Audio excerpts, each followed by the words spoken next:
There's a big sign on the door when you walk into the studio. It's not a welcoming sign. Not really, no. It's more of a threatening sign. Yeah. That says, don't tamper with the lights. Which leads you to understand that something must have taken place repeatedly enough that those guests, they come in and they go, I don't like the lighting. Obviously, whenever you have a sign, it means there has been transgression. Have you ever, in your career, been a person with those kind of more diva-ish demands where you need a certain light? Did you ever have a rider that you needed followed to a T? Gina Davis, famous actress, right? Was about to be in a movie with a famous photographer. And she held up her photograph and she said to him, I want to look like this in every shot. He goes, great, we'll carry a mobile studio around with us. Wherever we go, won't that be perfect? And we'll never get this movie shot at all. You know, I've always wondered because like you've reached icon status, and I feel like you reached it fairly early. Oh yeah, mid '80s. Yeah, you were an icon. I was iconic. Right, yeah. I think so.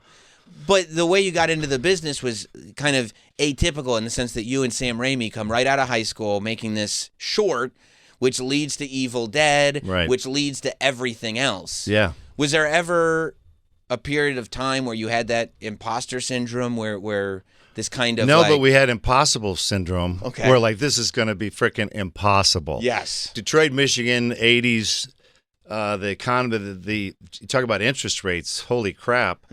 Trying to get investors to invest in a movie in Detroit in the 80s. Yes. Why are you here? Why aren't you out in California? We don't know anyone in California that has money. Ask again, why are you here? You know, like you weren't allowed to make a movie outside of California or something. So we finally had to really roll the sleeves up and figure out really crazy ways to get the money to make this movie, the very first one. Yeah. But because no one was casting me in a movie in Detroit either. Sure. You want to be in a movie? You better make it. Yeah. Yeah. That's what I tell actors. Hey, I want to be an actor. Good, become a producer. And then you make the stuff and put yourself in it. I put myself in the first movie.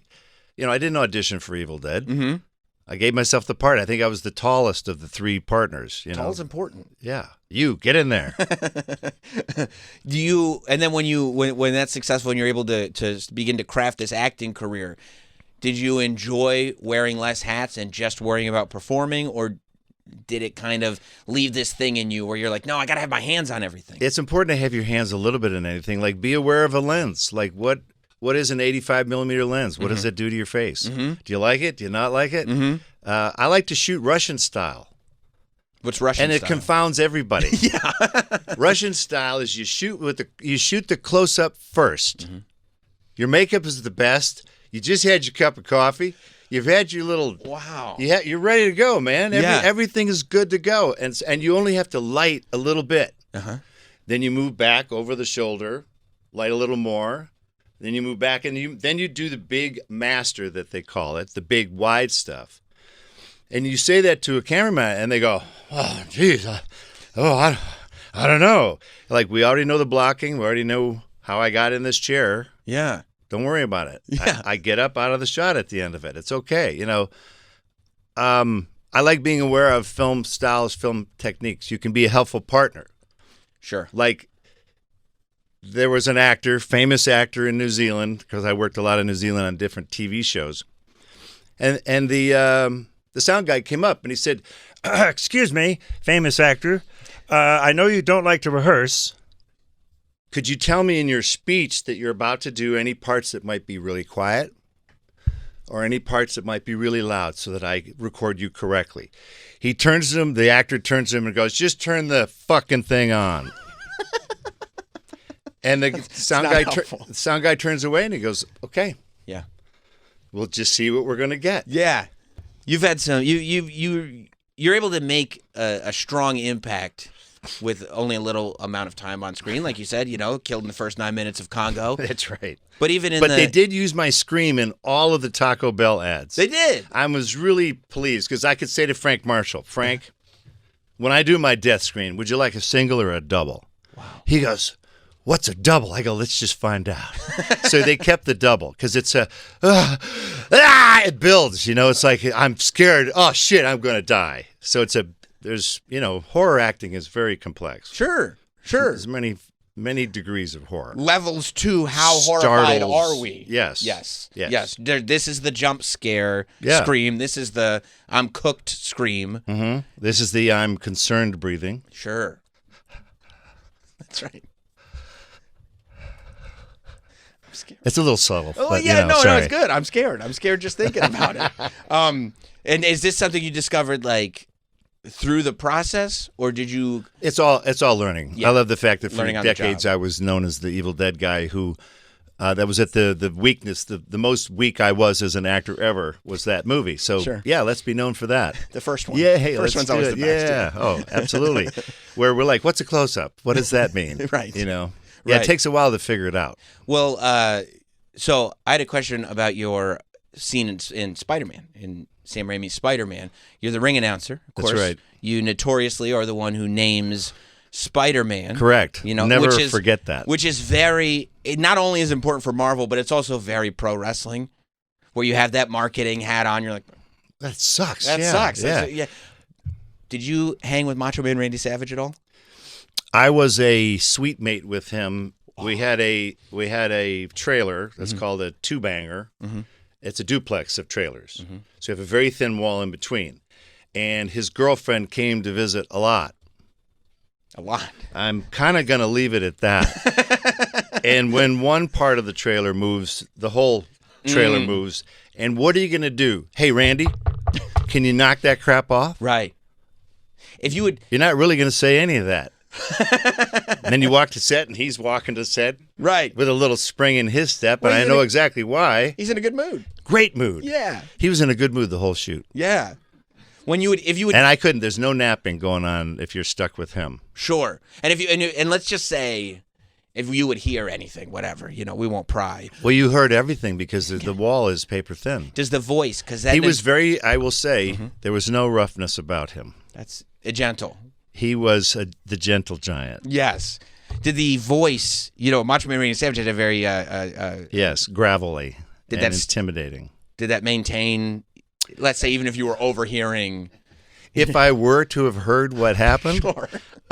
No, he would have taken the edge off of that, and it would have been nice. more of an intimate cooing sound. Until he got closer to satisfaction. You know what? As a fan, that is so good to hear. I'm so that he was actually a tender individual. Yeah. Yep. I love that. He's a well-rounded individual. There's a rumor about your Spider-Man appearances. The rumor is because you had cameos in all three Spider-Mans. You say that, but say that with respect because each one was critical. Critical, right? Spider-Man 2. I'm the snooty usher. Right. I do not let him in the theater because he's late and it'll spoil the illusion. I'm the only character who has ever defeated Spider-Man.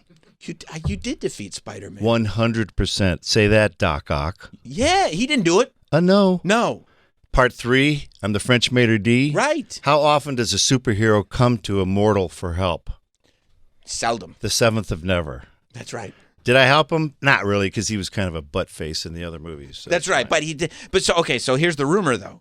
They said they I don't know if you talked to them, but they said that there was a plan for a fourth Spider-Man. There was, and they said that the villain was going to be Mysterio. And they said that you were going to play Mysterio, and that there would be a connective layer of tissue that, as it turned out, all three of those characters were the same person. All three were Mysterio, and that you, as Mysterio, Bruce Campbell, had been surveilling Spider-Man from his inception. That's pretty good. The entire time. This is the rumor that I read. Yeah, that's completely insane, but that's pretty good. Basically, you don't even need Mysterio. That was a storyboard that leaked that looked like me in the drawing. Oh, so they saw... that's Bruce Campbell as Hysteria. Look, it's proof. Storyboard 27801A. So that didn't come to pass. But then I play the Pizza Papa in the Doctor Strange Part 2. Essential. So go back to your string, though. Okay. If you think I'm just a Pizza Papa, Not a chance, Lance. No. I signed a contract that was 3 inches thick. Really? You think I'm going to sign that for a one-off doing gags with my buddy Sam in his big movie? No. No. Come on, man. You're not gonna Give do me a that. little respect. That's right. So, no. What did I do? I delayed Doctor Strange. I did not fight him or defeat him. Right. So I either saved his life, potentially, Ooh. or I caused an untimely death that's yet to happen. You know what I love about this? That you take a rumor, you go, that one's not true, but I'd love to start another one. Well, that's the beauty of it. W.C. Fields, the great comedian, wrote every single one of his press releases. And every single one was a completely different lie about his background to the point where no one really knows that much about his background. And you love that. It was fantastic. Yes. He also supportedly, as he traveled about to tour, opened bank accounts all across America in every town because he was afraid of going broke. So he put in like $5 into account. So Topeka, Kansas, there's an account somewhere with W.C. Fields on it that's just sitting there collecting the interest from his $5 from 1934 when he Wow. went through as the world's greatest comedic juggler. And one state could say, oh, man, he died broke. There's only $5 in this account because they don't know. Every state. They don't know. They don't know. So he's not broke. No. He just spread. He spread himself out. Okay, well, let's stay on the rumor train then. I want to know the truth. Okay? How close were we to Jason versus Freddy versus Ash? It was a lovely 5-minute phone call Oh. with New Line, Okay. who we called New Lies Cinema at that point. Okay. They were our first distributor of Right. Evil Dead. They Right. gave us a check, and that was the only check we ever saw. Ever. Okay, that's so nice. thanks, New Lies Cinema. So they do Jason versus Freddy. They do that. And they go, how about Jason versus Freddy versus Ash? Won't that be great? Yes. So we started out pretty immediately of like, yeah, won't that be fantastic? Ash can finally kill both of those assholes. Let's just get it done. Yeah. Long pause. You can't affect anything that happens to either of the other characters. You can't kill either of them. And you can't even determine what really happens in the fights. So it's going to be like fight by committee sort of thing. It's like when superheroes fight. What's the point of Batman fighting Superman? There's Right. no point. Right. Even though Superman could have squeezed his head like a zit. Right. But, that's another argument. Right, but it can't happen because it would. So like, there's enough politics in these fictional characters that because Ash is a good guy, those two are bad guys. You would think. Ash is the only good guy of all these horror series. Right. Yeah, so Right. he needs He's actually to kill a them. protagonist. He would need to kill them, even if their eyes pop open at the very end and you cut to the credits like they normally do. Jason's face was ground off in a boat propeller. Yeah. Yay, they won. Beat, Right. End credits. Okay, Yeah. nice try. I mean, he blew up into a million Yeah, pieces. so That was halfway through. the creatively, it was bankrupt. franchise. Yeah. And now you're sharing nothing with 3 other parties, two other franchises. Right. You think they're going to want to play nice? Right. So No. you said no. We all said it was very quick. Wow. Of like, why would we do this? No. To make Ash look like he's ineffective? Yeah, it doesn't really. No, there's zero interest. To just try to, you can't, especially if it's versus, you can't sit there and go, well, how do we maintain the integrity of everyone and everyone just wins? Well, I'm curious. I didn't see Jason versus Freddy. Neither one won, right? Well, so the end of that is Freddy gets it's exactly what you think it was. Freddy gets beheaded. And he smiles at the very end. Jason is holding the head, the severed head. Yeah. And then Freddy winks at the camera. Oh and then boy. closes. Yeah, nailed it. Nailed Wow. it. I Oh my assumed you God. had seen I didn't it. have to see it. You didn't have to. You got the Oh ending. God. Jason takes Manhattan. Give me a break. Well, he was on a boat for most of the movie, but he got to Manhattan eventually. Well, you got to get to Manhattan. Sure. How do we get there from Crystal Lake? I don't know. Crystal Lake gets into the Hudson. We go to Manhattan. It feeds in. It's a tributary thing. Sure. Yeah, absolutely.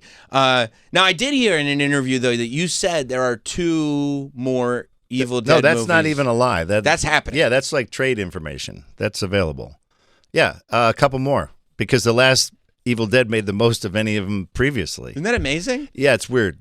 Well, I think To go mainstream is just weird because normally we would be like, taking film prints around and going to midnight screenings, hoping people like it. Sure. And 42nd Street and getting, this is the first Evil Dead was when they used to bicycle prints.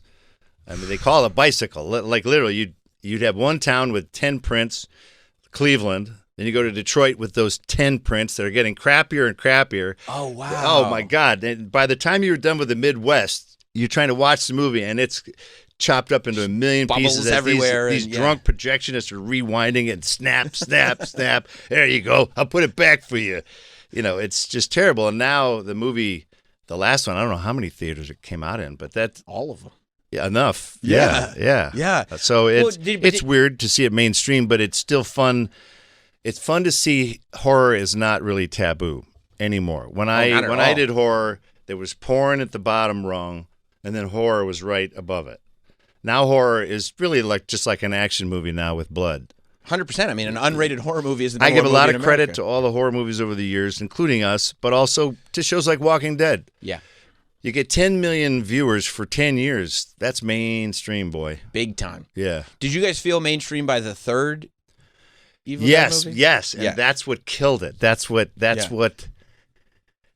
Universal was like, no, we know there's been 2 other Evil Dead pictures. We want to call this something completely different. Right. What a great idea. It's perfect. So we called it Army of Darkness. Yeah. And it killed the franchise.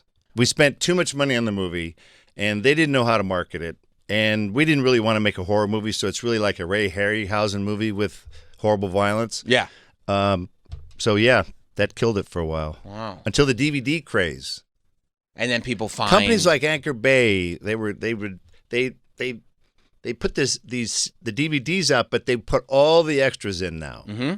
And people got really fascinated to see how the sausage was made. Yeah, I think putting all the extras in, but also like finding all the weird ways to package it. Outtakes, all that stuff. I probably bought the trilogy 7 times over the last 20 years. we were bad about that. Yeah, slap a new cover on it and put it out. It looks like the book. I have that, but this one looks like the book. Yeah. I have to have this one too. Yes, made in a Malaysian sweatshop. But it did create this audience that is clearly still there for it. It did. I've met the kids now, Yeah. And some, it's fun sometimes because the teenager will come up and go, I hate my dad, but we sure like watching Evil Dead together. I'm like, okay. It's the one thing that brings us together. Carnage and mayhem is our bond. So are the next 2 going to be sequels to this last one? They're going to have aspects to them, but it's not the George Lucas, 9-movie arc that's threaded very intricately. Mm-hmm. We made the first Evil Dead, Ash is dead at the end of the movie. Yeah. We thought, well, that's nice. We'll go on and make other movies that aren't horror films. Our second movie, Crime Wave, has no blood, action, comedy with a musical number. Thing dropped dead, so we went, oh, maybe Ash isn't dead. So horror was our survival. Yeah. And now, it's still there with Hysteria. Yeah. On Peacock. Do you like that all 8 episodes, they all drop tomorrow? I'm okay with that. And they all drop at once. That's what people want. I watch shows with my wife now, and we go, hey, that was a great episode. Let's watch oh, you bastards. Same. It's like, I don't know why they do it, and I don't know why they don't do it. Mm-hmm. There must be some Jenkins on Monday morning quarterbacking what was good, what was bad about releasing them all. If you release them all, if you like it, I say release them all. Yeah. Because then people go, man, that was awesome. And they'll just, yeah, cool. Keep going and keep going and keep going. Yeah. Yeah. And I don't know. And they even try with some okay, what if we do 3 at a time? Yeah. What if we do 3 first and then 1 at a time? Well, streaming is still this massive experiment. Right. They still don't know how to make money from it. Right. Other than to charge you now. Everyone drops cable. Mm-hmm. I'll get my individual apps now. Then all the apps are going to combine, and it'll be a digital cable. Right. It'll be a streaming cable. You're going to pay just as much. If not more. Yeah. If you want everything, it's going to, Disney Plus. Now, okay, Evil Dead is not your only franchise. There have been multiple franchises, but I don't know if this was your choice or a filmmaker's choice. Maniac Cop 2. Yeah. You don't make it through. Hell no. Right? You did the first Maniac Cop. Yeah. And then Maniac Cop 2, you go out early, replacement baby. Comes in. Yeah, we couldn't come to terms, baby. Is that what happened? Absolutely. I had just gotten divorced. I was in a very, very pissed off mood, and they wanted to go cheap on me. I said, guys, you might as well just kill me. Just kill me. And they went, okay. And that was okay, too, actually. Yeah. I was fine. Yeah. No, yeah, I think... I like Bill Lustig. You know, he's a fascinating filmmaker. But yeah, one was good. One was good. Yeah. And I mean, I love that franchise, but yeah, that first one, well, you did it. I did it. You did it. Well, you know, the key thing with that, it was my first non-Sam Raimi movie. Maniac Cop was. Yeah. I'm like, Oh, I let me didn't know go that. start working with other directors that are not named Sam Raimi. Yeah. Just to see what the deal is. Yeah. So that's what that was all about. So does that have like kind of a warm... It's not real warm and fuzzy, Okay, but cool, you know, cool. I wouldn't have done it today if I got the script today. Sure. But then, hell yeah. Sure. Yeah. Yeah. Sensibilities change. Yeah. Well, I mean, and that's why you're doing Hysteria. And That's how you can smell a crappy script, because you know crappy scripts. Now you know. Now I know. Right. You smell it. They smell them. I can Right. smell them a mile away. You get a mail too. You open It's the the envelope. interchangeable what's that? lines. Yeah. Yeah. You I read guess. page after page of interchangeable lines. You go, Right. oh, this is about nothing. And you know when you're reading, I could say that. They could say that. Anybody, a monkey could say that. Wow.